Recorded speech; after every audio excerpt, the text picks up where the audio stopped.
Hi friends, welcome back to నిన్ను కోరిన కథలు. ఈరోజు story arrogant Rudra, episode number 11. కథను రచించిన వారు హారిక గారు. ఇక లేట్ చేయకుండా స్టోరీలోకి వెళ్లే ముందు ప్లీజ్ వీడియోకి చిన్న లైక్ చేయండి. లైక్ తో పాటు హైప్ ఇవ్వండి. కొత్తగా ఎవరైనా మన ఛానల్కి వస్తే ప్లీజ్ ప్లీజ్ సబ్స్క్రైబ్ చేసుకోండి. విశాల్ గారు, మీరు తప్పుగా అనుకోకపోతే శివానీని ఒకసారి పిలుస్తారా? నేను నాకు కాబోయే కోడలతో మాట్లాడాలి అనుకుంటున్నాను. తన ఇష్టం కూడా తెలుసుకోవాలి కదా అన్నారు వాణిగారు. విశాల్ గారు సరే, నేను ఇప్పుడే తనని పిలుస్తాను అని అక్కడి నుంచి లేచి శివాని కోసం వెళ్లారు. ఆయన లడ్డు వెళ్లి శివాని ఉన్న దగ్గర దాక్కోవడం చూశారు. కాబట్టి శివాని ఎక్కడుందో ఆయనకి తెలిసిపోయింది. అందుకే స్ట్రైట్ గా కిచెన్ వైపు నడిచారు. విశాల్ గారు అక్కడి నుంచి కదిలిన వెంటనే హాల్లో ఉన్న విశ్వనాథ్ గారు, ఇదంతా ఏంటి రుద్ర? ఒక్క మాట కూడా మాకు చెప్పకుండా ఇక్కడికొచ్చేశావ్. పెళ్లి గురించి కూడా మాట్లాడేశావ్. అసలు నువ్వేమనుకుంటున్నావ్? అని కోపంగా అన్నారు విశ్వనాథ్ గారు. రుద్ర తన తండ్రి వైపు షార్ప్ గా చూస్తూ చాలా నిదానంగా శివాని కోసం అన్నాడు. విశ్వనాథ్ గారు అతని నోటి నుండి వచ్చిన మాట విని షాక్ అయ్యారు. విశ్వనాథ్ గారు అతని కళ్ళల్లో, మొహంలో ఉన్న ఎక్స్ప్రెషన్ ఎవరూ కనిపెట్టలేకపోయారు. కానీ ఆయనకు అర్థమైపోయింది. రుద్ర కళ్ళల్లో ఒకలాంటి పిచ్చి కనిపించింది. ముందు ముందు ఆ పిచ్చి ప్రమాదానికి కూడా దారి తీస్తుందని అర్థమైంది. అతనికి ఇంకో విషయం కూడా అర్థమైంది. శివాని అంటే రుద్రకి పిచ్చి అని. కానీ తనకి తన ఫీలింగ్స్ తెలియట్లేదు. తనకేం జరుగుతుందో అతనికి అర్థం కావట్లేదు అని. విశ్వనాథ్ గారికి ఒకవైపు సంతోషంగా ఉంది, రుద్ర శివాని కోసం ఇదంతా చేస్తున్నందుకు. కానీ అంతే భయంగా కూడా ఉంది. ఒకరి ప్రేమ పిచ్చి అనేది ఎదుటి మనిషిని చాలా ఇబ్బంది పెడుతుంది ఓవర్ అయినప్పుడు. అలా శివాని విషయంలో జరిగితే నేనేం చేయగలను అని టెన్షన్ మొదలైంది. ఆ విషయం తెలుసుకునే విశ్వనాథ్ గారి నుదుటి మొత్తం చెమటలతో తడిచిపోయింది. ఆయన ఆలోచిస్తున్నారు, నేను రుద్ర ఇంకా శివాని పెళ్లి జరిపించాలని కోరుకున్నాను. ఇది నేను తీసుకున్న మంచి నిర్ణయమేనా? పెళ్లి సంబంధం మాట్లాడి నేను తప్పేమీ చేయలేదు కదా అని ఆలోచిస్తున్నాడు. అతనికి రుద్ర కన్నా ఎక్కువగా శివాని గురించి టెన్షన్ గా ఉంది. విశ్వనాథ్ గారు శివాని చూసినంత వరకు, తన గురించి తెలుసుకున్నంత వరకు తను చాలా సాధారణమైన అమ్మాయి. రుద్ర లాంటి వ్యక్తితో జీవితాంతం ఎలా ఉంటుందో అని ఆయన మనసు ఆలోచనని లోలోపలే క్వశ్చన్ చేస్తుంది. విశ్వనాథ్ గారికి తెలుసు తన కొడుకి కోపం ఎక్కువ, కానీ మనసు చాలా మంచిదని. తనెప్పటికీ ఎవరి దగ్గర కూడా హాని కలిగించాలని చూడలేదు, ముఖ్యంగా అమ్మాయిల విషయంలో. కానీ రుద్ర యొక్క కోపం, అతని పిచ్చి, అతని ప్రేమ, అతని పంతం కొన్నిసార్లు అతన్ని రాక్షసుడిగా మార్చేస్తాయి. ఒకవేళ శివాని అతని రాక్షస ప్రవర్తన చూసి లైఫ్ లాంగ్ అతనితో ఎలా ఉండగలుగుతుంది, ఎలా తట్టుకుంటుంది అన్న భయం పట్టుకుంది విశ్వనాథ్ గారి. రుద్ర మాటలు విని వాణి గారైతే చాలా సంతోషించారు. తన కొడుకు కూడా ప్రేమలో పడ్డాడు. తను కూడా ఇప్పుడు ఒకరిని ప్రేమిస్తున్నాడని. ఇప్పుడు తన కొడుకు ఒకరిని ప్రాణం కన్నా ఎక్కువగా ప్రేమిస్తున్నాడు. తను ప్రేమించే అమ్మాయి కోసం ఏదైనా చేయడానికి రెడీ అయిపోయాడు అని చాలా సంతోషంగా ఉంది.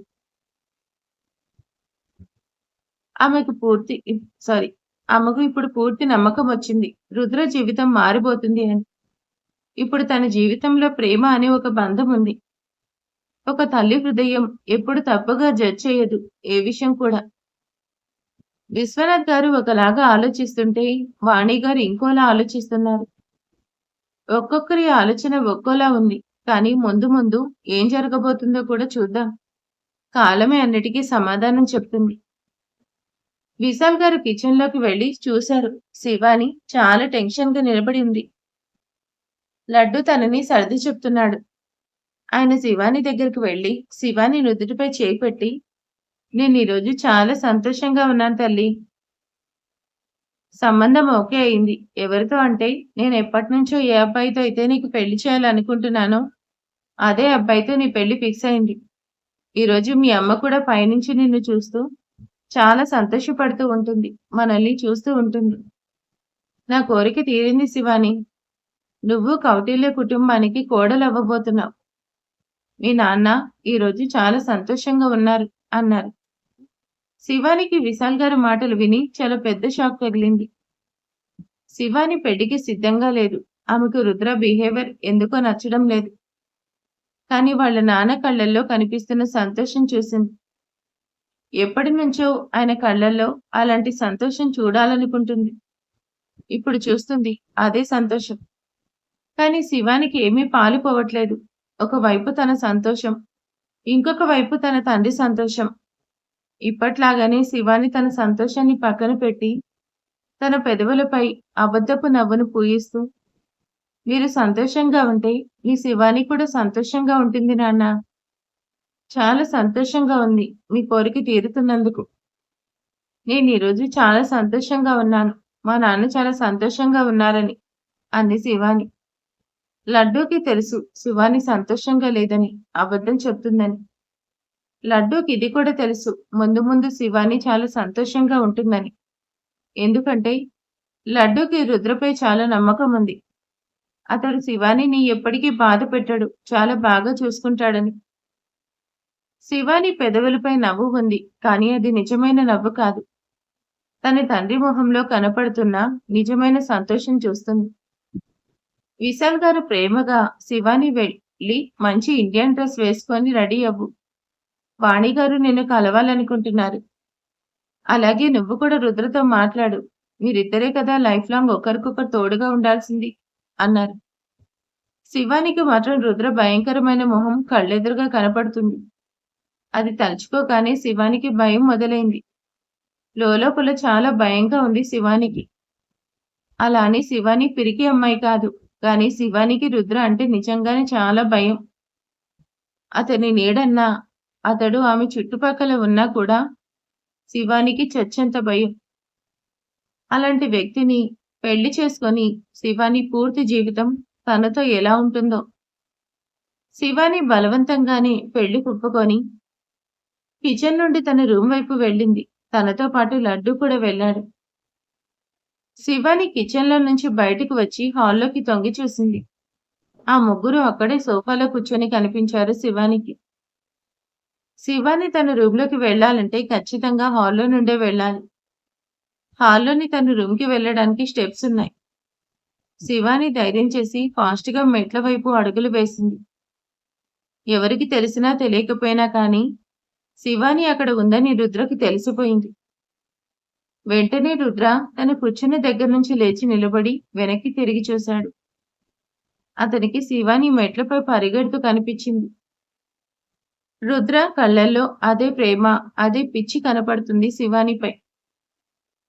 తన కళ్ళకు మెట్లపై ఒక అందమైన దేవకన్య పరిగెడుతున్నట్టుగా కనిపించింది. ఆమె పొడవాటి వెంట్రుకలు గాలికి ఎగురుతూ ఉన్నాయి. శివాని వెనక లడ్డు కూడా పరిగెడుతున్నాడు. వాళ్ళిద్దరూ పైకి వెళ్లిపోయారు. రుద్ర కళ్ళ ఎదురుగా నుండే మాయమైపోయారు. రుద్ర మళ్ళీ తన ప్లేస్లో కూర్చున్నాడు. విశ్వనాథ్ గారు, వాణి గారు శివాని వైపు చూడలేదు. ఎందుకంటే వాళ్ళిద్దరూ మాట్లాడుకుంటున్నారు. విశాల్ గారు కూడా హాల్లోకి వచ్చి విశ్వనాథ్ దగ్గర కూర్చున్నారు. ముగ్గురు మాట్లాడుకుంటూ ఉన్నారు నెక్స్ట్ ఏం చేయాలి అని. రుద్ర సైలెంట్ గా కూర్చొని ఉన్నాడు. అతడు చాలా బలవంతంగా అక్కడ కూర్చొని ఉన్నాడు.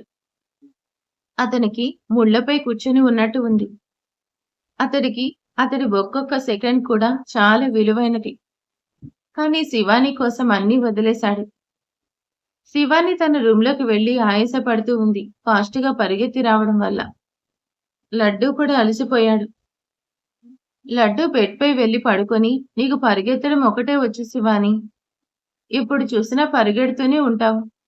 ఇది అస్సలు కరెక్ట్ కాదు. ప్రతిసారి పారిపోవడం మంచిది కాదు. వాళ్ళు ఏమన్నా రాక్షసులా? వాళ్ళని చూడగానే భయపడి పారిపోవడానికి? శివాని డీప్ బ్రీత్ తీసుకొని, నీకు అర్థం కాదు లడ్డు, నా సిచ్యువేషన్ ఏంటని. వదిలే. అయినా నాకెవరితో ఏం చెప్పాలని లేదు. నేను వెళ్ళి రెడీ అవుతాను. కింద నా కోసం వాళ్ళు ఎదురు చూస్తున్నారు. సరే, నువ్వు నాకు హెల్ప్ చెయ్యి. నేను ఏ డ్రెస్ వేసుకోవాలి? అని అడిగింది. లడ్డు బెడ్ పై నుంచి శివాని దగ్గరకొచ్చి శివాని కాళ్ళని చుట్టేసి, శివానిని లడ్డు అర్థం చేసుకున్నట్టుగా ఎవరూ అర్థం చేసుకోలేరు. నాకంతా తెలుసు. నీకు ఆ వ్యక్తి నచ్చలేదని. నువ్వు అతనికి భయపడతావు కూడా. కానీ నా పైన నమ్మకం ఉంచు శివాని. అతడు చాలా మంచి వ్యక్తి. ఏ వ్యక్తి అయితే ఎక్కువగా కోపడతారో, వాళ్ళ ప్రవర్తన డిఫరెంట్‌గా ఉంటుందో, వాళ్ళు చెడ్డవారు కాదు. ఇదంతా నేను సీరియల్స్‌లో చూశాను. ప్రతి ఒక్క వ్యక్తి చెడ్డవారు కాదు. చూస్తూ ఉండు. నువ్వే ఒకరోజు నువ్వే నాకు వచ్చి చెప్తావు. రుద్ర కౌటిల్య చాలా మంచి వ్యక్తి అని. కానీ శివాని మాత్రం లడ్డు మాటలకి ఎలాంటి సమాధానం ఇవ్వలేదు. లడ్డుని తన చంకనెత్తుకొని తన బీరువా ఎదురుగా వెళ్లి నిలబడి డ్రెసెస్ చూస్తూ ఉంది. లడ్డూకొక డ్రెస్ చాలా బాగా నచ్చింది. అందులో ఆ డ్రెస్ శివానికి చూపిస్తూ ఆ డ్రెస్ వేసుకోమని చెప్పాడు. శివాని ఆ డ్రెస్ తీసుకొని బాత్రూంలోకి వెళ్లి కాసేపటి తర్వాత బయటకొచ్చింది. లడ్డు తనని చూసి చాలా సంతోషించాడు. శివానితో నువ్వు చాలా బావున్నావు. నిన్ను చూసి అందరూ హ్యాపీ అవుతారు అని చెప్పాడు లడ్డు. శివాని పెదవులపై నవ్వు వచ్చి చేరింది వాడి మాటలకి. Shivani violet colour chiffon long frock వేసుకుంది. శివాని నీటుగా తన హెయిర్ ని సెట్ చేసుకొని, నుదుటిపై బొట్టు పెట్టుకొని, దాని కింద చిన్నగా కుంకుమ పెట్టుకొని, లిప్స్ కి లైట్ గా లిప్స్టిక్ పెట్టుకుంది. అంటే సింపుల్ గా రెడీ అయింది. ఎలాంటి మేకప్ లేకుండా. శివానికి మేకప్ వేసుకోవాల్సిన అవసరం లేదు. ఒక చేతికి గాజులు వేసుకొని, ఇంకో చేతికి వాచ్ పెట్టుకుంది. ఎలాంటి మేకప్ లేకపోయినా చాలా సింపుల్ గా ఉన్నా కూడా శివాని చాలా అందంగా రెడీ అయింది. కానీ ఆమె గుండె చాలా వేగంగా కొట్టుకుంటుంది. తనకిది మొదటిసారి. మొదటి పెళ్లి సంబంధం. ఆ అబ్బాయి ఇంకా వాళ్ళ కుటుంబం తన కోసం కింద ఎదురు చూస్తూ ఉన్నారు. శివాని తనకు తాను ధైర్యం చెప్పుకొని రూమ్ నుండి బయటకొచ్చింది. తనతో పాటు లడ్డు కూడా శివాని చేయి పట్టుకొనొచ్చాడు. వాళ్ళిద్దరూ మెట్లు దిగుతూ ఉండగా వాణిగారు శివాని వైపు చూశారు. వాణిగారు తన కూర్చున్న దగ్గర నుంచి లేచి నిలబడి సంతోషంగా కిందకొస్తున్న శివాని వైపు చూస్తూ ఉన్నారు. రుద్ర హార్ట్ బీట్ చాలా ఫాస్ట్ గా కొట్టుకుంటుంది. మొదటిసారి ఈ రోజు తనకి చాలా వింతగా అనిపిస్తుంది తన ప్రవర్తన తనకి. అతనికి ఇదంతా ఏమీ నచ్చడం లేదు. కేవలం ఒకటి మాత్రం అర్థమవుతుంది. అతడికి తనలో తాను మర్చిపోయిన ఫీలింగ్స్ మళ్ళీ స్టార్ట్ అవుతున్నాయని. అవి తనని మళ్ళీ వీక్ చేస్తాయని అర్థమైంది. కానీ ఎట్టి పరిస్థితుల్లో అతడు వీక్ అవ్వాలనుకోలేదు. అలా అని అతను శివానికి దూరంగా కూడా ఉండలేడు. రుద్ర తనను తాను కంట్రోల్ చేసుకుని సైలెంట్ గా కూర్చున్నాడు. శివాని తలదించుకొని నిదానంగా మెట్లు దిగుతూ హాల్లోకొచ్చింది. విశాల్ గారు శివాని దగ్గరికి వెళ్లి తన చెయ్యి పట్టుకొని తనని తీసుకొని అందరి మధ్యలోకొచ్చారు. శివాని చెయ్యి పట్టుకున్నప్పుడే విశాల్ గారికి అర్థమైంది శివాని భయంతో వణుకుతూ ఉంది అని. ఇలా ప్రతి ఒక్క అమ్మాయికి జరుగుతుంది. ఇది పెద్ద విషయం కాదు. వాణిగారు శివాని దగ్గరికి వెళ్లి శివాని చేపట్టుకుని ప్రేమగా, చాలా అందంగా ఉన్నావు నువ్వు. ఎవరి చెడు దృష్టికి నీపైన పడకూడదు. కేవలం నా రుద్ర చూపులు తప్ప అని నవ్వి శివానిని హత్తుకొని తీసుకెళ్లి సోఫాలో కూర్చోబెట్టింది. శివాని తలదించుకొని కూర్చుంది. తన చూపు మొత్తం నేలపైనే ఉంది. ఆమె గుండె చాలా వేగంగా కొట్టుకుంటుంది. టెన్షన్ ఎంత కంట్రోల్ చేసుకోవాలని చూసినా ఆమె వల్ల కాలేదు. చాలా భయంగా ఉంది తనకి. ఎటువైపు? సేమ్ రుద్ర పరిస్థితి కూడా అలాగే ఉంది. కానీ భయంతో కాదు. అతడికి అర్థం కావట్లేదు. అతనికి ఎందుకు ఇలా అవుతుందో కూడా. అతని గుండె ఎందుకు అంత ఫాస్ట్ గా కొట్టుకుంటుందో. లడ్డు కూడా శివాని పక్కనే కూర్చొని రుద్ర వైపు చూస్తున్నాడు. వాణిగారు ప్రేమగా శివాని వైపు చూస్తే ఆమె చేయి పట్టుకొని, బేటీ నీకు ఈ పెళ్లి చేసుకోవడం ఇష్టమే కదా అని అడిగారు. రుద్ర చంపేసినట్టు వాళ్ళ అమ్మ వైపు చూశాడు. కానీ అతను కూడా తెలుసుకోవాలనుకుంటున్నాడు శివాని ఏం సమాధానం చెప్తుందో అని. ఒకవేళ నో చెప్తే మాత్రం శివాని పరిస్థితి ఏంటనేది ఆ భగవంతుడే నిర్ణయించాలి. ఒకవేళ నువ్వు చెప్తే నేను తనను నాతో పాటు తీసుకెళ్ళిపోతాను అని చాలా షార్ప్‌గా, కన్నింగ్‌గా శివాని వైపు చూస్తున్నాడు రుద్ర. శివాని చాలా చిన్నగా, "హా! నాకు ఈ పెళ్లి చేసుకోవడం ఇష్టమే" అని చెప్పింది. శివాని చెప్పిన మాట విని అందరికీ చాలా సంతోషంగా అనిపించింది. ఆ మాట విని రుద్ర హృదయానికి ఎంత ప్రశాంతత దొరికిందంటే చెప్పలేం. కళ్ళు మూసుకొని శివాని మధురమైన వాయిస్‌ని వింటూ ఉన్నాడు. వాణిగారు శివాని తలపై చేయి పెట్టి, "నేను చాలా హ్యాపీగా ఉన్నాను. నన్ను నేను చాలా అదృష్టవంతురాల్ని అనుకుంటున్నాను. ఎందుకంటే నువ్వు నా ఇంటి కోడలు కాబోతున్నందుకు. నీ మొహం చాలా అందమైనది అని నిన్ను ఇష్టపడలేదు. నిన్ను మొదటిసారి చూసినప్పుడే నాకనిపిచ్చింది నువ్వు చాలా మంచి అమ్మాయివి అని. నువ్వు కుటుంబాన్ని ఎప్పుడూ ఒకే దగ్గర చేర్చి సంతోషాన్నిచ్చేదానివని. నాకు నా కుటుంబానికి నీలాంటి కోడలే కావాలి. నా కొడుకు కోపం నా కొడుకు కోసం ఇలాంటి భార్య కావాలి" అన్నారు వాణిగారు. ఆవిడ మాటలు విని శివాని నవ్వింది. ఆ డబ్బు చూసి ఎవరైనా పిచ్చోళ్ళైపోతారు. అంత అందంగా ఉంటుంది. డబ్బు కాదు నవ్వు. శివాని నవ్వు. రుద్ర శివాని నవ్వుని చూసి మైమర్చిపోతున్నాడు. అతనికి ఎందుకలా అనిపిస్తుందో తెలీదు. కానీ శివాని దగ్గరికి వెళ్లి మాట్లాడాలనిపించింది. వాళ్ళిద్దరిని ఎవరు డిస్టర్బ్ చేయకుండా అక్కడి నుంచి వెళ్ళిపోతే బావుండు అన్నట్టుగా అతని మనసులో. అక్కడి నుంచి వాళ్ళందరూ వెళ్ళిపోతే మనస్ఫూర్తిగా మనసు నిండేలాగా శివానితో మాట్లాడాలనుంది రుద్రకి. తన అందమైన తేనెకళ్ళ సుందరిని పొగుడుకోవాలనుంది. కానీ ఇక్కడ శివానికి మాత్రం చాలా భయంగా ఉంది. తనకక్కడి నుండి వెళ్ళిపోవాలనుంది. కానీ బలవంతంగా అక్కడ కూర్చుంది. పెద్దవాళ్ళు మాట్లాడుకుంటున్నారు. రుద్ర శివానిని రెప్పవేయకుండా చూస్తూనే ఉన్నాడు. అంతా డిసైడ్ అయిన తర్వాత విశ్వనాథ్ గారు రేపు పంతులు గారితో మాట్లాడదాం. నిశ్చితార్థానికి పెళ్లికి ముహూర్తాలు పెట్టిద్దాం అన్నారు. విశాల్ గారు ఏదో మాట్లాడబోయారు. కానీ రుద్ర నోరు తెచ్చి, "మీకు తెలుసు కదా, ఒక వారం తర్వాత నేను 10 రోజులు మలేషియా వెళ్లాల్సి ఉంటుంది.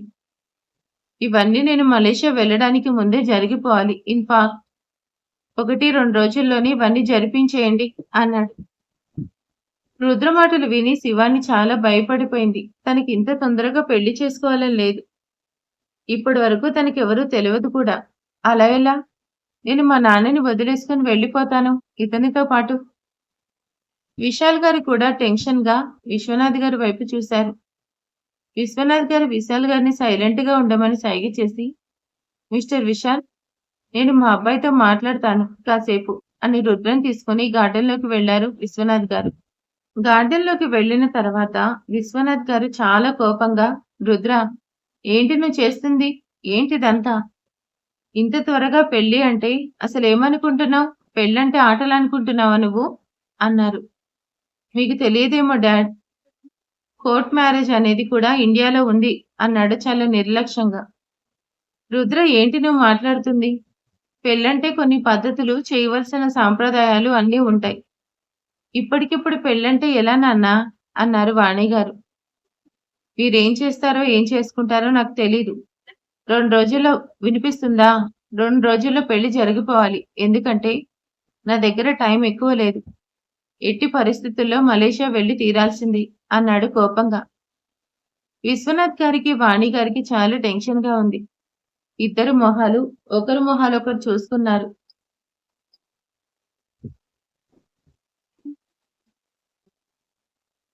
వాణి గారు భుజాలెగరేసి సరే అన్నారు విశ్వనాథ్ గారితో. వాణి గారు సరే అనడంతో విశ్వనాథ్ గారు కూడా చేసేదేం లేక, రుద్ర మొండితనం వాళ్ళకి తెలుసు కాబట్టి పెళ్లికి ఒప్పుకున్నారు. కానీ విశ్వనాథ్ గారు అన్నారు, "వాళ్ళకేమి చెప్పి ఒప్పించాలి? నేనెవరైనా తండ్రి ఇంత తొందరగా తన కూతుర్ని వదిలేయడానికి ఒప్పుకోరు. నీకు తెలుసు కదా, వాణి పెళ్ళంటే ఎంత పనుంటుంది.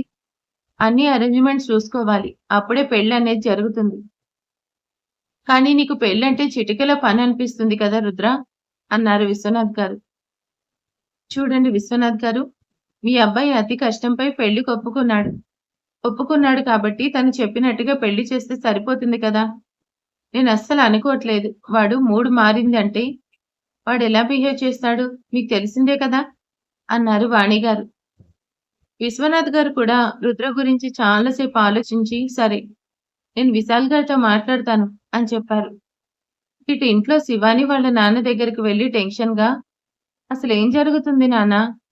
2 రోజుల్లో పెళ్లి ఎలా జరుగుతుంది? నాకు కనీసం వాళ్ళ పరిచయం కూడా కాలేదు. ఇంత తొందరగా నేను మిమ్మల్ని వదిలిపెట్టి ఎలా వెళ్ళగలను నాన్నా? మీరే అర్థం చేసుకోకండి నాన్న. ఎందుకు వాళ్ళకి ఇంత తొందరగా? అని అడిగింది ఏడుస్తూ. కూల్‌గా ఉండు శివాని. నువ్వు వినలేదా వాళ్ళేం చెప్పారో? రుద్ర నెక్స్ట్ వీక్ మలేషియా వెళ్ళాలి. అది కూడా 10 రోజులు. పెళ్లి అతను వెళ్ళేలోపు చెయ్యొచ్చు తల్లి అన్నారు విశాల్ గారు. అతడు 10 రోజులకే మలేషియా వెళ్తున్నాడు నాన్న. వెళ్తే వెళ్ళనివ్వండి. వచ్చిన తర్వాత పెళ్లి చేసుకోవచ్చు. నేనెక్కడికి పారిపోతానని? అని అడిగింది బాధగా. వాళ్ళు రానివ్వు మాట్లాడదాం. చూద్దాం ఏం జరుగుతుందో అన్నారు. శివాని ఎంట్రన్స్ వైపు చూస్తూ ఉంది. కాసేపటికి రుద్ర లోపలికొస్తూ కనిపించాడు. శివాని అతన్ని చూసి భయపడి తను ఎక్కడ కూర్చుందో మళ్ళీ అక్కడే వెళ్లి కూర్చుంది. రుద్ర అది కూడా చూసేశాడు. రుద్ర, విశ్వనాథ్ గారు, వాణి గారు లోపలికొచ్చారు. సోఫాలో కూర్చొని విశ్వనాథ్ గారు, చూడండి విశాల్ గారు, మీ ప్రతి ఒక్క సిచ్యువేషన్ ని నేను అర్థం చేసుకోగలను. ఎందుకంటే నేను కూడా ఒక ఆడపిల్ల తండ్రిని కాబట్టి. కూతురికి దూరంగా ఉండడం అనేది చాలా బాధాకరమైన విషయం. తనని అప్పగింతలు చేసి పంపించడం అనేది ఎంత బాధ పెడుతుందో నాకు తెలిసింది. మనకి కూతురు పంచప్రాణాలు అయ్యుండొచ్చు. కానీ ఏదో ఒక రోజు అత్తారింటికైతే వెళ్లి తీరాల్సిందే కదా! ఆడపిల్లగా పుట్టిన తర్వాత. నేను కూడా సిట్యుయేషన్‌ని ఫేస్ చేశాను. ఇప్పుడు అది మీ వంతు. మేమేమనుకుంటున్నామంటే ఈ 2 రోజుల్లోనే నిశ్చితార్థం, అలాగే పెళ్లి చేసేద్దామని అన్నారు. విశ్వనాథ్ గారి మాటలు విని శివాని భయపడింది. తనకింత తొందరగా పెళ్లి చేసుకోవాలని లేదు. కానీ ఇక్కడ తను చెప్తే వినేవాళ్ళెవరూ లేరు. విశాల్ గారి మొహంలో కూడా టెన్షన్ కనిపించింది. వెంటనే అడిగారు, ఇంత తొందరగా పెళ్లి అలా ఎలా చేస్తారు విశ్వనాథ్ గారు? పెళ్లి చేయడం అనేది చిన్న విషయం కాదు. చాలా ఏర్పాట్లు చేయాలి. అరేంజ్‌మెంట్స్ కూడా చాలా ఉంటాయి కదా! మీకు తెలిసే ఉంటుంది కదా! 2 రోజుల్లో అంటే ఎలా? ఎలా మేనేజ్ చేయాలి? అని అడిగారు. వాణి గారు ఆయనకి భరోసా ఇస్తూ 2 కుటుంబాలు కలిపి చేస్తే ఎంతసేపు అవుతుందన్నయ్య? ఎలాగో అలా మేనేజ్ చేసుకోవచ్చు. మీరు మీ కూతురికి సంతోషం గురించి అస్సలు బెంగ పెట్టుకోకండి. తనకెలాంటి ఇబ్బంది లేకుండా మేము తనని చాలా జాగ్రత్తగా చూసుకుంటాం. మీరు కేవలం ఇది గుర్తుపెట్టుకోండి. మీ ఇంటిని విడిచి మరో అమ్మవారి ఇంటికి వస్తుందని అనుకోండి. చాలు అంతే అన్నారు వాణిగారు. వాణిగారి మాటలు విన్న తర్వాత విశాల్ గారికి చాలా ప్రశాంతంగా అనిపించింది. ఇప్పటికీ కూడా ఆయనకి చాలా కన్‌ఫ్యూజ్‌గా ఉంది. ఇంత త్వరగా పెళ్లి చేయాలా? వద్దా అని. అతడు చేజేతులా ఇంత మంచి సంబంధం చెడగొట్టుకోవాలని లేదు. అందుకే సైలెంట్‌గా శివాని వైపు చూశారు. శివాని భయంగా విశాల్ గారి వైపు చూస్తుంది. విశాల్ గారికి కూడా ఎందుకో ఇదంతా నచ్చడం లేదు. బలవంతంగా ఒప్పుకోవాల్సొచ్చింది. విశాల్ గారు ఒప్పుకునేసరికి విశ్వనాథ్ గారు, వాణి గారు సంతోషించారు. విశాల్ గారు తన సర్వెంట్స్‌కి చెప్పి స్వీట్స్ తెప్పించారు, నోరు తీపి చేయడం కోసం. శివాని మొహం వాడిపోయింది. ప్రతిదీ తనకు వ్యతిరేకంగా జరుగుతుంది. నాకే ఎందుకు ఈ పరిస్థితి? ఇలాంటి తేడా వ్యక్తితో ఎలా లైఫ్ లాంగ్ ఉండాలి? 2 డేస్‌లో పెళ్లంటున్నారు. అన్నీ చాలా త్వరగా జరిగిపోతున్నాయి. శివాని చాలా బాధగా కూర్చొని ఉంది. మన సీఈఓ గారు మాత్రం శివాని వైపు చాలా ప్రేమగా చూస్తూ ఉన్నాడు. రుద్రకి తెలుసు శివానికి పెళ్లి ఇష్టం లేదని. కానీ రుద్ర ఏదైతే కోరుకుంటాడో దాన్ని దక్కించుకొని తీరుతాడు.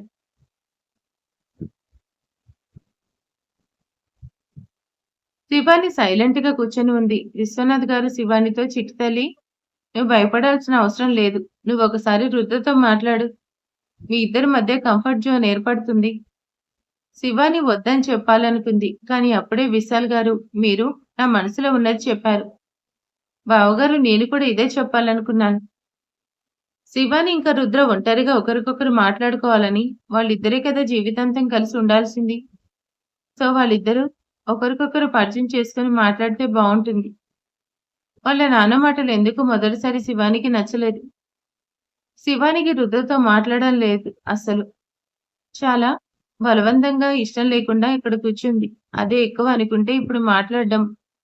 పాపం ఆ అమాయకురాలు నోరు తెచ్చి ఇది నా పరిస్థితి అని చెప్పలేదు.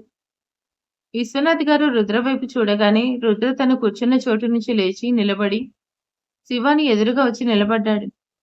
శివాని అంతే భయపడిపోయింది. వణుకు వస్తుంది తన శరీరం మొత్తం. రుద్ర తన ఎదురుగా వచ్చి నిలబడ్డాడు. తన చేతిని ముందుకు చాచాడు. శివాని పైకి చూడ్డానికి కూడా భయపడుతుంది. ధైర్యం సరిపోవట్లే తనకి. కానీ తను రుద్ర తన వైపు చేతిని చాపడం చూసింది. అది చూసి భయపడుతుంది శివాని. శివాని పరిస్థితి చూసిన వాణిగారు శివాని తలపై చేయి వేసి వెళ్ళు తల్లి, వెళ్ళు. నీకేం మాట్లాడాలనిపిస్తుందో, ఏ క్వశ్చన్ చేయాలనిపిస్తుందో అన్నీ నిదానంగా మాట్లాడు. ప్రశాంతంగా ఒకరి మనసులో ఉన్న విషయాలు ఒకరు తెలుసుకోండి. ఒకరి గురించి ఒకరు తెలుసుకోండి అన్నారు. చలిలో తడిచిన కోడి పిల్లలా శివాని వణుకుతూ ఉంది. వణుకుతూనే తన చేతిని రుద్ర చేతిలో పెట్టింది. శివాని స్పర్శ తగలగానే రుద్ర మనసుకి ఒకలాంటి ప్రశాంతత దొరికింది. శివాని చేయి పట్టుకోగానే అతనికి చాలా బాగా అనిపించింది. ఎలా అనిపించిందంటే ప్రపంచంలో ఉన్న సంతోషమంతా తన దగ్గరే ఉన్నట్టు. రుద్ర కళ్ళు మొత్తం మత్తెక్కున్నాయి. ప్రేమగా శివాని చేయిని పట్టుకొని గార్డెన్ వైపు తీసుకెళ్లారు. మరి నెక్స్ట్ ఎపిసోడ్‌లో రుద్ర, శివాని ఏం మాట్లాడుకుంటారు? శివాని ఏమైనా చెప్తుందా రుద్రకి? నువ్వంటే నాకిష్టం లేదు అని? చూద్దాం నెక్స్ట్ పార్ట్‌లో. వీడియోకి లైక్ చేయండి, ఛానల్‌ని సబ్స్క్రైబ్ చేసుకోండి, కామెంట్ చేసేయండి. Thank you.